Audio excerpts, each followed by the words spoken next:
मैं हिंदी में भी बोलता हूँ। भाई सलाउद्दीन ओवैसी जी असदुद्दीन ओवैसी को लंदन भिजा के बारिस्टर पढ़वाए, तो ये बारिस्टर बन के माइनॉरिटी लोगों का हिफाजत करे, उनके हक के लिए सेशन कोर्ट से लेकर सुप्रीम कोर्ट तक उनका आवाज़ उठाए। इसीलिए सलाउद्दीन ओवैसी जी इनको बारिस्टर पढ़ाए।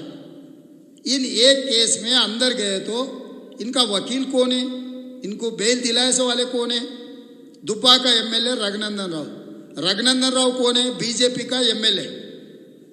बारिस्टर खुद का केस खुद का वकालत कर सकते हैं। बारिस्टर नहीं, आम आदमी भी खुद का वकालत कर ले सकते, कोई वकील को रखने का जरूरी नहीं है। जब असदुद्दीन ओवैसी का भारतीय जनता पार्टी एमएलए दुब्बा का रघुनंदन राव इनका वकालत लेकर इनको बेल दिलवाया संगारेड्डी कोर्ट में, वो असदुद्दीन ओवैसी मुझे इल्जाम लगा रहे अब आरएसएस के। अरे भाई शेरवानी के ऊपर पैजामा है बोल के मैं समझा, शेरवानी के नीचे खाकी निक्कर है आपके नहीं।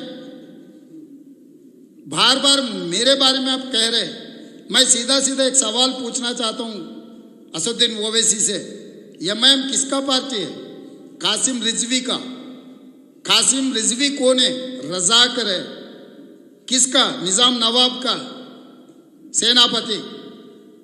वो रजाकर, वो कासिम रिजवी का पार्टी है।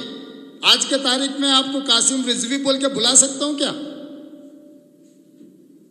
कासिम रिजवी का है एमआईएम पार्टी। दारुसलाम जो जागीर है, जायजात है, कासिम रिजवी का जायजात है, वो आपको तो पता है ना। वो पार्टी का अध्यक्ष है। तो कल से मैं असदुद्दीन ओवैसी को नाम से नहीं बुलाता हूं, कासिम रिजवी बोल के मैं बुलाता हूं। तो मेरे बारे में अगर सचमुच आप जो बोल रहे वो बात सही हुआ तो सीधा सीधा जाके वही केंद्र सरकार में मैं मंत्री बनता था। 20 साल से कभी मैं वो पार्टी से काम किए क्या? ये बात छोड़ो भाई। आपके हैदराबाद अतराफ में 7 असेंबली है, 7 में से गोशा महल भी एक है। गोशा महल में आपका दारुसलाम हेडक्वार्टर्स है, एमआईएम का हेडक्वार्टर्स है। आप वहां से चुनाव क्यों नहीं लड़ रहे? वहां का एमएलए राजा सिंह से क्या दोस्ती है आपका? मैं सीधा जवाब मांग रहा हूं असदुद्दीन ओवैसी से। जहां पर अजहरुद्दीन साहब जुबली हिल से चुनाव लड़ रहे, एक माइनॉरिटी को जिता के हिंदुस्तान का शान, हिंदुस्तान का निशान अजहरुद्दीन को हम एमएलए बनवा के आगे सरकार में उनको अच्छा पोजीशन देने के लिए, एक माइनॉरिटी नेता बनाने के लिए हम लोग कोशिश किए, तो उनके खिलाफ और एक माइनॉरिटी को चुनाव में लड़वा के आप उनको हराने के लिए कोशिश कर रहे। जहां पर गोशा महल में राजा सिंह आपके जानी दुश्मन बोलते, आप और आपके परिवार के बारे में कितने गंदे गंदे बातें बोलते हो। वो राजा सिंह के खिलाफ आप चुनाव क्यों नहीं लड़ रहे भाई? आप और आपका भाई कोई ना कोई लड़ो, और तीसरा भाई भी है, तीसरा भाई को वहां से चुनाव लड़वा दो। वो तीसरे तो काली है ना, तीसरे से राजा सिंह के खिलाफ चुनाव लड़ाओ। अगर आप लोग नहीं है तो आपके दोस्त है ना। और एक हमारा माइनॉरिटी नेता, सीनियर नेता शबीर अली जी को हरवाने के लिए कामारेड्डी भेज दे आपके दोस्त केसीआर को।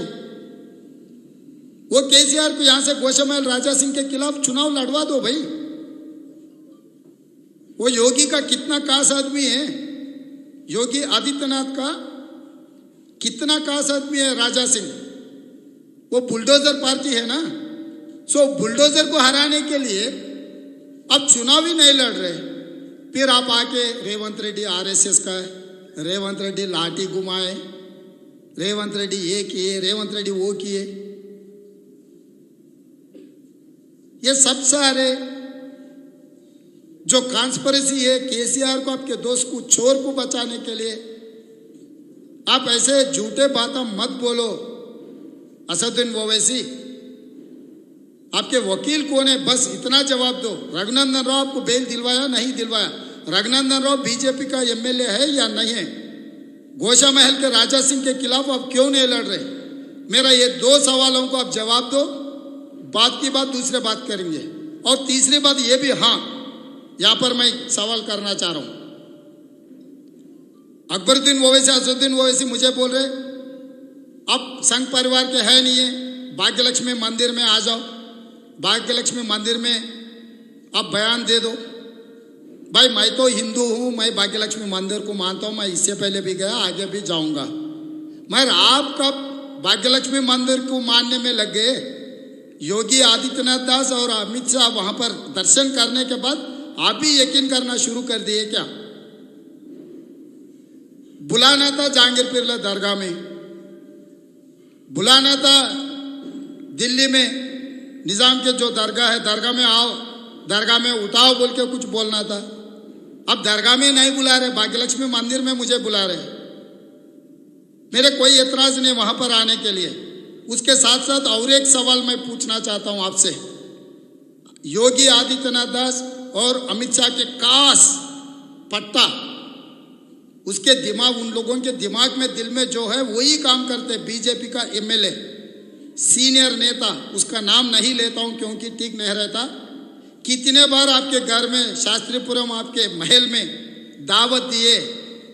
कर्नाटका चुनाव में आपके ही गाड़ी में वो कर्नाटका चुनाव बीजेपी का काम किए उन्होंने। ये सच है नहीं है? मैं वही भाग्यलक्ष्मी मंदिर में गीता मैं उठा के मेरे सर पे लगा के